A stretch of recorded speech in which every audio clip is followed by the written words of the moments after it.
गंगा किनारे बसे छोटे से गांव हरिपुर में एक होनहार बच्चा सोनू रहता था। सोनू को चित्रकारी का बहुत शौक था। उसके पास न अच्छे रंग थे न अच्छी पेंसिलें, फिर भी वह जो भी बनाता देखने वाले दंग रह जाते। उसके माता पिता गरीब थे और मुश्किल से घर का खर्च चला पाते थे। सोनू के पिता रामलाल एक किसान थे और माँ गीता देवी घर का काम करती थी। पैसे की तंगी के कारण सोनू को नई किताबें और पेंसिलें कम ही मिलती थीं। लेकिन वह कभी शिकायत नहीं करता। रोज रात को वह तारे देखते हुए सोचता, काश मेरे पास कोई जादुई चीज होती जिससे मैं जो चाहूं बना सकता। एक दिन सोनू जंगल में लकड़ियां इकट्ठा करने गया। चलते चलते उसकी नजर एक पेड़ के नीचे पड़ी एक चमकती चीज पर गई। वह पास गया और देखा कि वह एक सुनहरी पेंसिल थी। पेंसिल को उठाते ही सोनू को एक अजीब सी ऊर्जा महसूस हुई। यह इतनी चमकदार क्यों है? सोनू ने आश्चर्य से सोचा। उसे जिज्ञासा हुई तो उसने जमीन पर एक सेब का चित्र बनाया। अचानक चमक के साथ असली सेब उसके सामने आ गया। वह खुशी से उछल पड़ा। अरे वाह, ये तो जादुई पेंसिल है।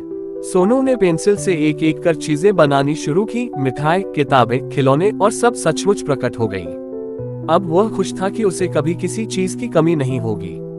लेकिन तभी उसे याद आया कि अगर यह पेंसिल उसके पास रह गई तो लोग लालच करने लगेंगे। मुझे इस पेंसिल का उपयोग सिर्फ अच्छे कामों के लिए करना चाहिए, उसने सोचा। अब सोनू ने अपनी जादुई पेंसिल से गांव के गरीब लोगों की मदद करनी शुरू कर दी।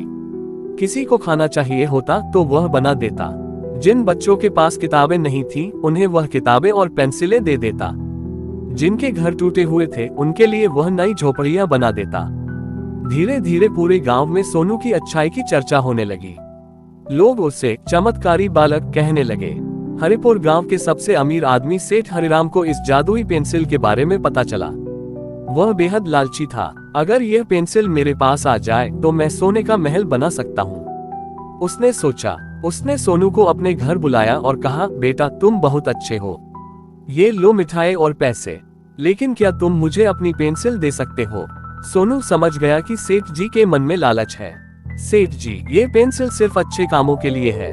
अगर इसे गलत कामों के लिए इस्तेमाल किया गया तो यह अपना जादू खो देगी। पर सेठ ने सोनू की बात नहीं सुनी और पेंसिल छीन ली। अब सेठ ने बड़ी बड़ी चीजें बनानी शुरू की। उसने सोने के सिक्के, हीरे जवाहरात और महल बनाए। लेकिन उसका लालच बढ़ता ही गया। जितना ज्यादा वह पेंसिल का उपयोग करता, पेंसिल की चमक कम होने लगती। फिर एक दिन जब उसने एक विशाल सोने की इमारत बनाने की कोशिश की तो पेंसिल की चमक पूरी तरह गायब हो गई और वह साधारण पेंसिल बन गई। अब वह जादुई नहीं रही। सेठ हरिराम बहुत पछताया, लेकिन अब कुछ नहीं हो सकता था। सोनू ने मुस्कुराते हुए कहा, सेठ जी, सच्ची खुशी दूसरों की मदद करने में है, न कि सिर्फ खुद के लिए चीजें इकट्ठा करने में।